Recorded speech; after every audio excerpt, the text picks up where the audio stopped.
हिमालय की ऊंचाइयों पर बसा एक दिव्य मंदिर जिसका नाम है केदारनाथ, जो स्वयं भगवान शिव का धाम है। क्या आपने कभी ये सोचा कि ये मंदिर उस स्थान पर स्थित है जहां इंसानों की सांसें भी जवाब देने लगती हैं? वहां हजारों साल पहले बिना मशीन, बिना इंजीनियर, बिना कोई भी आधुनिक टेक्नोलॉजी के एक ऐसा भव्य मंदिर बनाया गया जो 400 वर्षों तक बर्फ के नीचे दबा रहा, बिना किसी खरोच के। क्या यह केवल वास्तु का चमत्कार था या फिर किसी दिव्य शक्ति की सजीव उपस्थिति?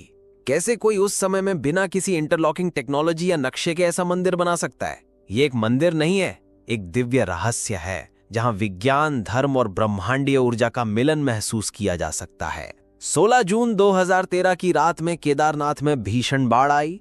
आसमान से कहर बरसा, बादल फटे और कई घर जल के भीतर समा गए। हजारों जिंदगियां उस बाढ़ में बह गईं। ठीक उसी समय 20 फीट का पत्थर, जिसका करीबन 30 टन वजन होगा, वो मंदिर के पीछे आकर रुक गया और केदारनाथ को डूबने से बचा लिया। उसने बाढ़ का रुख मोड़ा, मंदिर की रक्षा की और खुद को बना लिया भीमशिला। ये शिला आज भी वहीं स्थित है, मानो कह रही हो यह स्वयं शिव की शक्ति है। लेकिन सवाल अभी खत्म नहीं होता। केदारनाथ का कपाट साल में 6 महीनों के लिए बंद रहता है और चौंका देने वाली बात तो यह है कि उस समय पर ना ही कोई मंदिर के भीतर रहता है और ना ही उसके आसपास। फिर भी गर्भगृह में रखा दीपक लगातार जलता रहता है, वो लौ बुझती नहीं। ये कैसे संभव है? और यहीं पर सवाल आता है शिवलिंग के आकार का, जो कि त्रिकोणीय आकार के जैसा है। क्यों ये इतना अलग है? क्या ये संकेत है किसी रहस्य का?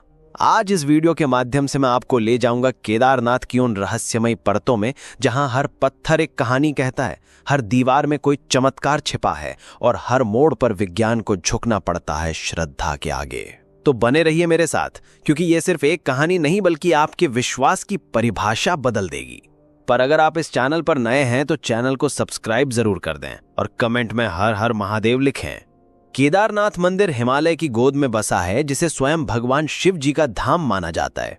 यह समुद्र तल से 3583 मीटर ऊंचा है। इस मंदिर को देखकर यह सवाल उठता है कि इतना भव्य मंदिर आखिर किसने बनाया? क्या किसी देवता ने या फिर किसी पुराने भारत के इंजीनियर ने?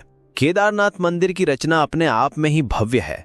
ये खास तरह के पत्थरों से बना है जो भूरे रंग के हैं और इस प्रकार के पत्थर उस स्थान पर नहीं मिलते। तो जरा गौर कीजिए, जब यह मंदिर बनाया जा रहा होगा तब 6 से 8 टन के भारी पत्थरों को 20 से 30 किलोमीटर दूर से लाया गया होगा और 12,000 फीट की ऊंचाई पर चढ़ाया गया होगा। ये कैसे संभव है? आज की एडवांस टेक्नोलॉजी भी ये काम करने में असमर्थ है। चौंकाने वाली बात तो यह है कि इन पत्थरों को जोड़ने के लिए सीमेंट का इस्तेमाल नहीं किया गया है। खास इंटरलॉकिंग जैसी एडवांस तकनीक का इस्तेमाल किया गया है, जिसमें पत्थरों को इस तरह तराशा और फिट किया जाता है कि वे बिना किसी बाहरी सहारे के आपस में जुड़े रहते हैं। ये तकनीक इतनी कठोर है कि 2013 की भयानक बाढ़ जो केदारनाथ में आई थी, जिससे कई घर, सड़कें, पेड़ पौधे सभी जल प्रवाह में डूब गए थे, लेकिन केदारनाथ मंदिर अडिग रहा। इसका एक कारण इंटरलॉकिंग तकनीक को भी माना जाता है। ये इतना मजबूत है कि भारी बारिश, बर्फबारी, भूकंप को भी सहन कर सकता है। केदारनाथ मंदिर की उम्र की बात करें तो भारतीय पुरातत्व सर्वेक्षण ASI के अनुसार कार्बन डेटिंग जैसी तकनीक से पता चला कि यह मंदिर 1200 से 1500 साल पुराना है। लेकिन हिंदू मान्यताओं के अनुसार इस मंदिर की उम्र 5000 साल से भी पुरानी है। कहा जाता है कि यह मंदिर पांडवों ने बनाया था। कैसे? आपको थोड़ी देर में पता चल जाएगा। महाभारत खत्म हो चुका था और पांडवों ने अपने भ्राताओं और गुरु की हत्या की थी, तो इस पाप से मुक्ति पाने के लिए वे भगवान शिव के शरण में गए। लेकिन शिव जी उनसे नाराज थे, तो वे उन्हें दर्शन नहीं दे रहे थे। तभी पांडव केदार क्षेत्र पहुंचे और शिव जी ने एक भैंस का रूप ले लिया और बाकी भैंसों के साथ वहां से जाने लगे। लेकिन पांडवों की भक्ति शिव जी के लिए बहुत ज्यादा थी। भीम ने सभी भैंसों के लिए एक द्वार बनाया और सभी भैंसों को वहां से जाने के लिए कहा। तभी युधिष्ठिर की नजर एक भैंसे पर पड़ी जो वहां से नहीं जा रहा था। वे देखते ही समझ गए वो और कोई नहीं बल्कि स्वयं शिव भगवान है। भीम ने उस भैंसे को पकड़ने की कोशिश की, लेकिन वो धरती में समाने लगा। भीम ने उसका कुबड़ पकड़ लिया जो बाहर रह गया। यही कुबड़ आज केदारनाथ के शिवलिंग के रूप में पूजा जाता है और यही कारण है कि केदारनाथ 4 धामों में से एक धाम माना जाता है। शिव के अन्य अंग भुजाएं तुंगनाथ में, मुख रुद्रनाथ में, नाभि महाबलेश्वर में और जटा कल्पेश्वर में प्रकट हुए। इन 5 स्थानों को आज पंच केदार के नाम से जाना जाता है। इसके पश्चात शिवजी ने पांडवों को दर्शन दिए और उनको उनके पापों से मुक्ति दी और यहीं पर पांडवों ने भगवान शिव का ये भव्य मंदिर केदारनाथ बनवाया। लेकिन ये कहानी अभी समाप्त नहीं होती। 8वीं शताब्दी में शंकराचार्य ने पूरे देश का एक चक्कर लगाया और केदारनाथ मंदिर को पूर्ण निर्मित कराया और 3 अलग-अलग मंदिरों की भी स्थापना की, जिन्हें आज हम 4 धाम के नाम से जानते हैं। ये सब उन्होंने केवल 32 की उम्र में कर दिखाया। उन्होंने ये सुनिश्चित किया कि पूजा करने की एक विधि होनी चाहिए और केदारनाथ एवं बद्रीनाथ जैसे मंदिरों में आज भी उनके बनाए गए विधियों से पूजा पाठ होता है। कहा जाता है कि उन्होंने अपने अंतिम क्षण केदारनाथ में बिताए और उनकी समाधि आज भी मौजूद है, जिसे एक पवित्रता की नजर से देखा जाता है। केदारनाथ मंदिर तक पहुंचने का मार्ग बहुत कठिन है। केदारनाथ की यात्रा केवल एक तीर्थ यात्रा नहीं, बल्कि आस्था, साहस और प्रकृति के साथ एक गहरा जुड़ाव है। केदारनाथ से सबसे पास का रेलवे स्टेशन ऋषिकेश है, जो मंदिर से 200 किलोमीटर दूर है। यहाँ से श्रद्धालु सड़क मार्ग से सोनप्रयाग तक जाते हैं, जो करीब 10 घंटे का सफर है। सोनप्रयाग से आगे निजी वाहनों की अनुमति नहीं है, इसीलिए यात्री सरकारी जीपों से 5 किलोमीटर का सफर तय करते हैं और फिर शुरू होती है 16 किलोमीटर की कठिन पैदल यात्रा, मंदाकिनी नदी के किनारे बर्फीले पहाड़ों के बीच। ये यात्रा हर श्रद्धालु के लिए एक अनोखा अनुभव है। केदारनाथ अपने बनावट और दिव्यता के लिए पूरी दुनिया में लोगों का ध्यान अपनी ओर खींचता है। Wadia institute of Himalayan geology के अनुसार 400 सालों तक ये मंदिर बर्फ के नीचे दबा रहा, फिर भी एक खरोंच नहीं आई। 2013 की भयानक बाढ़ को मंदिर ने सह लिया, भीमशिला की मदद से, जिसने आने वाले जल प्रवाह को 2 भागों में बांट दिया था। तो अब तक हमने मंदिर के निर्माण और पौराणिक कथा के बारे में जान लिया है। अब मैं आपको ले चलता हूं इस यात्रा के उस हिस्से पर जहां हर कदम में साहस की परीक्षा होती है, क्योंकि यहां से वीडियो और रोमांचक होने वाली है, तो इसे लाइक जरूर करें। गौरीकुंड एक ऐसा स्थान जहां माता पार्वती ने भगवान शिव को पति के रूप में पाने के लिए साधना की थी। इसे इस यात्रा का सबसे चुनौतीपूर्ण हिस्सा माना जाता है। गौरीकुंड केदारनाथ यात्रा का आधार शिविर है और यहीं से शुरू होती है 14 किलोमीटर की वो कठिन पैदल यात्रा, जो हर श्रद्धालु के धैर्य और भक्ति की परीक्षा लेती है। ये मार्ग कठिनाइयों से भरा है। ये एक संकरा और चट्टानों से भरा मार्ग है। श्रद्धालु इस संकरे रास्ते पर धीरे धीरे आगे बढ़ते हैं, लेकिन भक्ति के लिए ये बहुत ही छोटी कीमत है। जैसे ही आप केदारनाथ के प्रांगण में पहुंचते हैं, तो सारी थकान, सारी चिंता एक पल में दूर हो जाती है। हिमालय की बर्फीली चोटियों के बीच मंदाकिनी नदी के मधुर स्वर के साथ ये मंदिर अपनी आध्यात्मिक ऊर्जा से हर यात्री को एक अनोखी शांति और शक्ति देता है। जैसे ही आप मंदिर के मुख्य द्वार पर पहुंचेंगे, आपको कई हजार भक्त दिखेंगे जो हर हर महादेव का नारा लगा रहे होंगे। आप भी सच्चे भक्त हैं शिव जी के, तो कमेंट में जरूर हर हर महादेव लिखिए। मई और जून के महीने में तो संख्या हजारों से बढ़कर लाखों तक चली जाती है। जैसे ही आप मंदिर में प्रवेश करते हैं, आपको पूरे वातावरण में दिव्यता दिखाई देती है और आपका सामना होता है त्रिकोण आकार के पवित्र शिवलिंग का। मान्यता है कि यही वो कुबड़ है जो भगवान शिव ने पांडवों को दर्शन देते समय प्रकट किया था। सुबह 4 बजे, जिसे ब्रह्म मुहूर्त भी कहा जाता है, उसी समय शिवलिंग का विशेष अभिषेक और पूजा की जाती है और मंदिर को खोला जाता है। शाम 7 बजे भोलेनाथ की आरती होती है, जिसमें लाखों की मात्रा में भक्त इकट्ठा होकर साधना में लीन रहते हैं।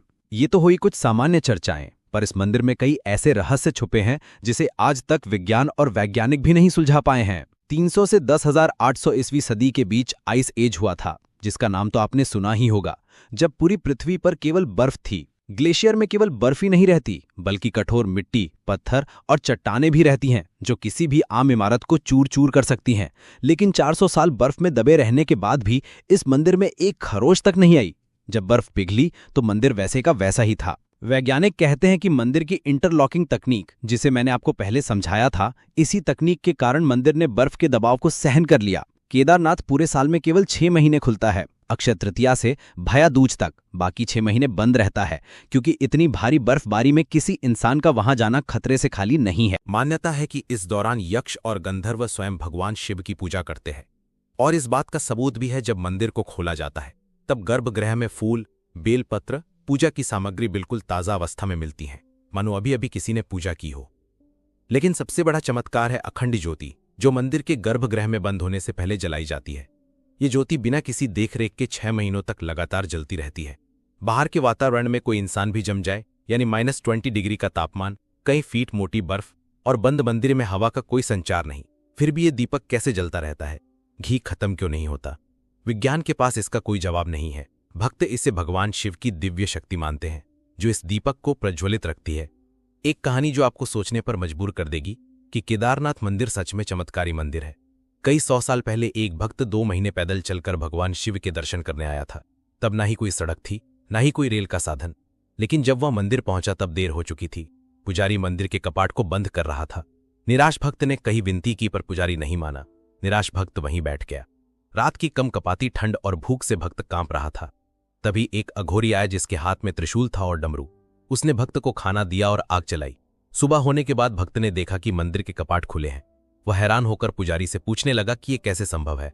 तो पुजारी ने कहा कि 6 महीने के बाद आज कपाट खोले जा रहे हैं। भक्त स्तब्ध रह गया। भक्त ने पुजारी को सारी घटना बताई जो उसके साथ रात को हुई थी, कि कैसे एक अघोरी ने उसकी सहायता की। पुजारी समझ गया कि यह महादेव ही थे जिन्होंने अपने भक्त की सहायता की। केदारनाथ के पुजारी भी इस भव्य कहानी का एक हिस्सा है। इन्हें रावल कहा जाता है और ये कर्नाटक के उडुपी जिले के वीर शैव ब्राह्मण समुदाय से आते हैं। पीढ़ी दर पीढ़ी ये वैदिक विद्वान मंदिर की सेवा करते हैं। रावल के साथ सहायक पुजारी भी होते हैं जो पूजा अर्चना और अनुष्ठानों में सहायता करते हैं। पूजा करने की भी एक विधि रहती है। सुबह ब्रह्म मुहूर्त के समय शिवलिंग को पवित्र जल से स्नान किया जाता है। घी का लेप लगाकर आरती की जाती है। शाम में शिवलिंग का विशेष श्रृंगार किया जाता है जिसे भक्त दूर से देखते हैं और शिव जी का दर्शन करते हैं। क्या आपको यह पता है कि केदारनाथ मंदिर का एक गहरा रिश्ता रामेश्वरम मंदिर से भी है। ये दोनों धाम जो 2800 किलोमीटर दूर है, लगभग 79 डिग्री देशांतर रेखा पर एक सीध में स्थित है। केदारनाथ से शुरू होकर कालेश्वर, ओंकारेश्वर, महाकालेश्वर और रामेश्वरम तक ये शिव मंदिर एक अद्भुत ऊर्जा रेखा बनाते हैं। प्राचीन ऋषियों ने इन मंदिरों को ज्योतिषी और वास्तुशास्त्र की गणना के आधार पर स्थापित किया है। ये जो एक दिव्य रेखा बनती है, इन मंदिरों के निर्माण से उन्हें विदेश के कई रिसर्चर और वैज्ञानिक ली लाइन कहते हैं। ये लाइन पवित्र स्थानों को आपस में जोड़ती है।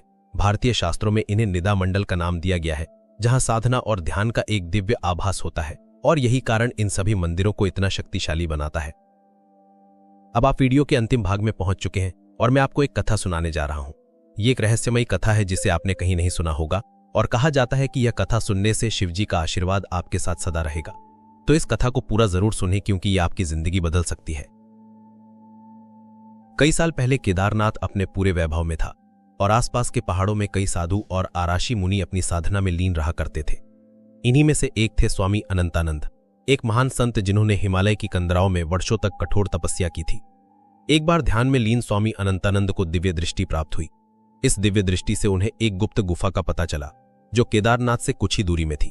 लेकिन इस गुफा का प्रवेश द्वार इतना रहस्यमयी था कि वह किसी आम इंसान के बस में नहीं था। इस गुफा के अंदर एक प्राचीन और भव्य शिवलिंग था जिसे कहा जाता है कि स्वयं भगवान शिव ने स्थापित किया था। यह कोई साधारण शिवलिंग नहीं था, इसमें दिव्य शक्ति थी, ऐसी शक्ति जो किसी भी भक्ति की मनोकामना पूरी कर सकती थी। लेकिन इस गुफा में प्रवेश करने की एक शर्त थी, केवल वही व्यक्ति यहां आ सकता था जिसका हृदय पूरी तरह शुद्ध हो और जो भगवान शिव के प्रति अटूट भक्ति रखता हो। यह राज किसी को नहीं पता था, केवल अनंतानंद के शिष्य हरीश को छोड़कर, क्योंकि स्वयं शिव जी ने ही स्वामी अनंतानंद को इस रहस्य से अवगत कराया था। हरीश एक युवा साधक था जो अपने गुरु को भगवान समान मानता था और उनकी हर बात को गंभीरता से लेता था।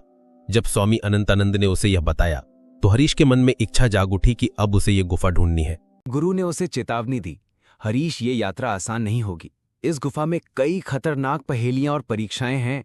केवल एक बुद्धिमान और शिव का सच्चा भक्त ही इन परीक्षाओं को पार कर सकता है।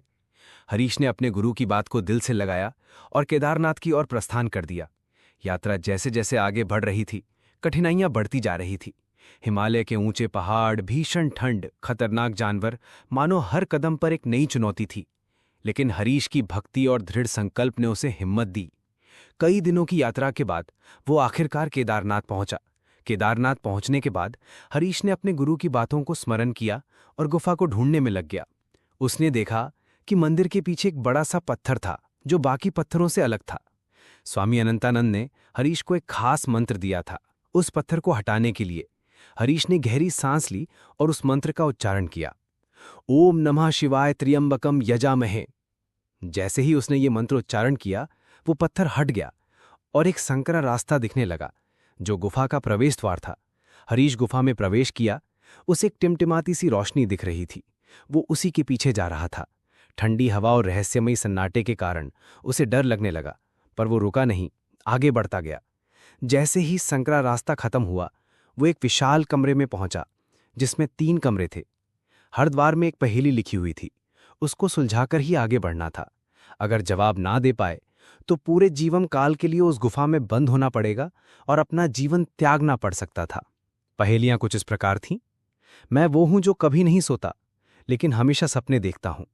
मैं वो हूं जो हर जगह है लेकिन कहीं नहीं मिलता। मैं वो हूं जो सबको छूता हूं लेकिन कोई मुझे नहीं छू सकता। हरीश ध्यान से सोचने लग गया।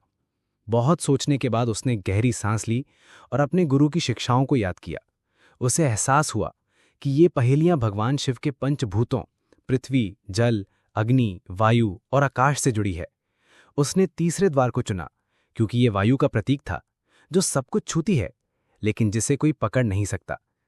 उसने तीसरे द्वार की ओर कदम बढ़ाया और जैसे ही वो अंदर गया, द्वार बंद हो गया। वो सही था। हरीश अब अगले कमरे में पहुंच चुका था। उसे एक विशाल दर्पण दिखा, जो सामान्य दर्पण नहीं था। उस दर्पण में जो भी अपनी छवि देखता था, उसे उसमें अपना डर, संदेह और कमजोरी दिखाई देती थी। हरीश का सबसे बड़ा डर था अकेलापन, और इसी का फायदा उठाते हुए दर्पण ने उसकी एक भयानक छवि बनाई जो अकेलेपन से दुखी थी। हरीश घबरा गया, लेकिन उसने हार नहीं मानी। उसने आंखें बंद की, भगवान शिव का ध्यान लगाया और नमः शिवाय का जाप शुरू किया। धीरे से उसका मन शांत होने लगा और उसने कहा, मैं डर से बड़ा हूं क्योंकि मेरे साथ भगवान शिव हैं।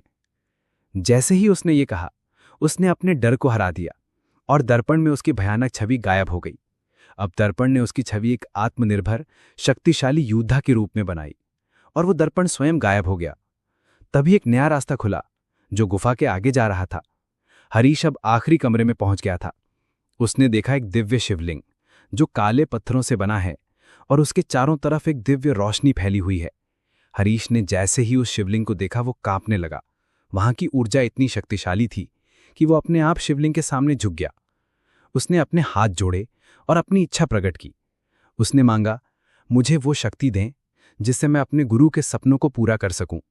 तभी एक आकाशवाणी हुई, हे भक्त, तुमने अपनी भक्ति और साहस से इस गुफा का रहस्य खोज लिया है।